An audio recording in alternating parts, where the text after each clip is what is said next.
Man, this article is so wild, and the reason I even paid this much attention to it is because I went to med school as well. And all of the resources, or all of the energy from the med school was channeled into how to treat people.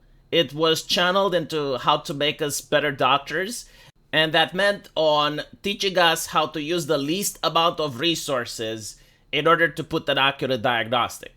So a bad doctor isn't necessarily one that puts a bad diagnostic, but it's also one that's wasteful. So you have a person that has a chest pain and you immediately go for the CAT scan. You don't even consider any other type of medical explorations. Like, this is what wasteful means. And it's important for a doctor not to be wasteful because the resources are finite. So if you just waste resources on patients, then there will be other people who cannot benefit from care. And this was the Eastern European mindset, right? Like, accurate diagnostics while using the least amount of resources possible. But when you look into the West, it's how to be wasteful, how to throw away as many resources as possible. So, like, one of the things that they're doing is they're throwing away resources on diversity, inclusivity, and equity.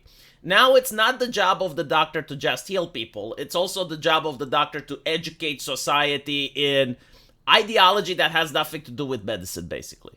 And you get to see this happening at other companies as well, where mission critical resources are being divested to an army of people that finish gender studies and know jack shit about medicine. Now, the news that we're going to be talking about today has to do with the Canadian Cancer Society, which apparently apologizes for not calling cervix front hole in a non-binary disclaimer. So it's like very bizarre, right? Like, why should they call cervix the front hole? But then we find out that they didn't actually apologize because the fact checkers kick in, and it says that the society position it did appeared on its website, but was not a formal apology. The brief note acknowledged that cervix may not always be the optimal word of choice, but made a case for its continuous use. Because words matter. So, like, why are they even entertaining this? Like, why are they diverting resources for a fat slob to sit on a computer and even do this level of PR shit? Like, how wealthy is the Canadian hospital? Are the waiting lists that short that they can afford the luxury in dealing with this issue to educate people on words? Like, are they kindergarten teacher? Do people not have family? Do they not have religious community where they can learn their shit from anywhere else? No, apparently it's the job of the hospital, right? And the thing is, why are people upset on using this, like front hole? Because we see hospitals around the world using this terminology. Well, it's very dehumanizing, isn't it? And it's not just from the medical sector, it's an ideology that's coming from the academia, exactly as it's going to be described here. They are trying to remove the concept of womanhood altogether. Like, when you go into a video game that's made after 2022, you will notice that in the character creation, more often than not, they don't even say female or male. They just say body type A and body type B. Like, this shit is everywhere. And I don't even need to name the video game so that you know what I'm talking about, because it's most of them. So you have this happening in video games. You have this happening in the medical hospital. You notice it's not grassroots. Because if you go to your girlfriend or your wife and you call her a front hole bearer or a body type A, she's going to smack your ass. Like, it's not coming from the plebs. No, it's coming from the academia. And the interesting thing is, like, even in the academia, they're talking here that it used to be in the academic literature since 2009. Like, back then, these people were ostracized. They were considered fringe because most of them happened to also be Marxists. So, like, their economic ideas were debunked by history. Their economic ideas were shown by history to actually lead in genocide and human suffering whenever they were implemented. So they were laughed and ridiculed. But for some fucking reason, I think it's due to social media and Tumblr and many other things, like the way they strategized and the way they hit their power level in order to gain to positions of power, and then started gatekeeping. These fringe activists now became mainstream, and they're also tied to politicians, so they're basically doing lobbying and exchanging favors in order to get their ideas forcefully implemented through an army of activists. Like I just mentioned before, gender studies majors that do not know anything about medicine, but think that they have the ability to regulate medicine. It kind of reminds me of the European Union because it operates on the same principle. Like when you look at the European Union, we do not innovate, we do not create stuff like social media websites, which are the ones that are made in the EU. What about AI technology? I mean, this is something that most nations are struggling to get in front of. You got the United States and China competing with each other, making better AI. What does the EU do? Nothing. It just regulates. And it regulates. It doesn't know shit about AI. It doesn't know shit about how social media works. It doesn't know how the internet works. But it fucking regulates nonstop. And this is exactly what the gender studies majors are doing. They do not understand medicine. They do not care.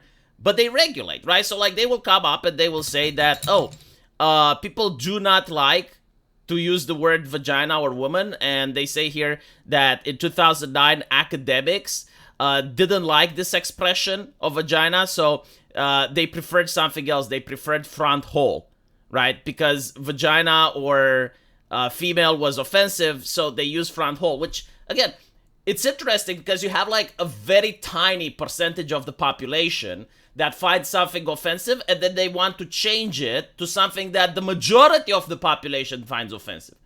Like, again, it is very difficult to go to a woman and refer to her thing as a front hole or call her a front hole bearer or, a uterus carrier or anything like that and not have the woman freak out at you because it is dehumanizing.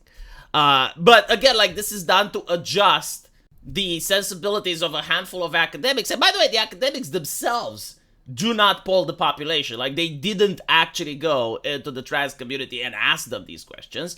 No, like, the academics asserted, and then they demanded, and then they used their connections with politicians, who then used their connections with the medical lobby, and this is where we're at. So, the question is, like, how many resources are being diverted for this? It's like, I don't know, but, like, when you look at the entertainment industry, and you realize that gaming companies are willing to divert more resources into DEI initiatives that are mission critical for the game to the point where the games are broken at launch. And then you realize that, holy shit, like, imagine if this were to happen at, I don't know, Boeing, or if it's happening at hospitals. It's just more visible in the entertainment industry because that is the product, right? Like, it's in your face. You've been reading the comic book or you've been playing the video games for quite a while, and you notice the downgrade in change. But when it comes to hospitals, it's a lot more difficult to realize simply because the money keeps flowing from the government, right? Like, taxes keep going up because they need more money to fund this shit. And the quality goes down because it's not just this statement that's the problem, right? Like, you can have a very competent doctor, you can have the best doctor in the world, but if he says something racist on Twitter, or if he said something to a patient that's a joke but it was sexist, they get fired, right? So it doesn't matter how competent they are. It doesn't matter how skilled at their job they are. They will be replaced. And when you think about it, it's like, look at a running competition. Who's the best runner? It's like Usain Bolt, right? I don't know if he's still the best runner in 2024. But let's take Usain Bolt. Now, let's say Usain Bolt has said something sexist on Twitter. So now he has to be sacked, right? And he is replaced with another runner. Now, the other runner is not going to be as good as Usain Bolt. Like, he is still competent, but he's not excellent. He's not doing the best job that can be done because he's not Usain Bolt. So when you keep doing this constantly, nonstop, eventually you will downgrade the overwhelming quality of the product. So when you have like a system where you get promoted based on the guy on top of you getting fired, then your incentive is not to be better. Your incentive is not to actually show that you're more skilled at your job. Your incentive becomes to show that the guy on top of you said something racist on Twitter. So there is this culture of digging, there is this culture of fear and paranoia that's happening at all of these places that have DEI. And I know because I talk with game developers, I talk with people that work in Hollywood, I talk with a lot of comic book writers, and they all tell me the same thing, especially when you talk with people that are also trapped in the wage cage and you talk with upper management, you get a clearer picture and understanding of what's going on. And yeah, it does seem that these types of things are just symptoms of a bigger problem, which is the fact that resources are taken away from mission critical events and are then used to fund DEI, which also creates a very hostile culture, one that's not based on merit, one that is based on purity and piety over the ability of a person to perform the job. And also, it's a very racist culture, right? Like, even if you are pure, even if you are holy, and you do the job incredibly fine, sometimes if you just don't have the correct gender or the correct skin color, or you don't identify properly, you also risk not getting hired. And the more times goes on, like, the more people realize this, but I don't know. It is what it is. This is why people did get upset, though, right? And all of this started from the University of San Francisco, where people were starting to use the word front hole. And now, well, if the academics used it, like, we have to use it because they're the academics. I mean, they had rich mommy and daddies to put them through the university. Yeah, okay.